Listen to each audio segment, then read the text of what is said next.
ঘটনাটা হচ্ছে ওই যাইব বাড়িতে বাইরে রাস্তার কিনার দিয়া যাইতেছে, এমন সময় একটি বাইকে আয়া বাড়ি দিছে। আচ্ছা, কোন জায়গায় দিয়া ফেলাই দিছে তেলিয়ামুড়া, ওই লালটিলা জায়গার নাম আর কি।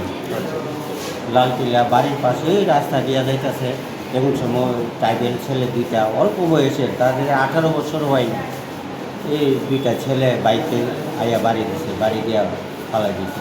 প্রথমে আপনারা কোন হাসপাতালে নিয়েছে? তখন প্রথমে আমরা তেলিয়ামুড়া হাসপাতালে নিয়েছি, ফায়ার সার্ভিসে আয়া নিছে, ওইখান থেকে সঙ্গে সঙ্গে রেফার করছে ডাক্তারবাবু, আমরা সঙ্গে সঙ্গে নিয়ে আসছি জিবি হসপিটালে। এখন ডাক্তারবাবু কি কইছে?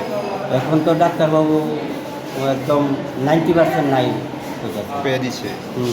যে ছেলেটি বাড়ি দিছে তারা আটক করা হয়েছে? তাদেরকে আটক করা হয়েছে, তেলিয়ামুড়া হসপিটালে আছে। তারা কি ট্রাইবেল? ট্রাইবেল। আচ্ছা, তারাও কি আহত হয়েছে? আহত হয়েছে। ওনার নাম কি? ওনার নাম স্বপন চৌধুরী। বয়স কত? বয়স 75। কি করতো এমনি? কৃষিকাজ করতো।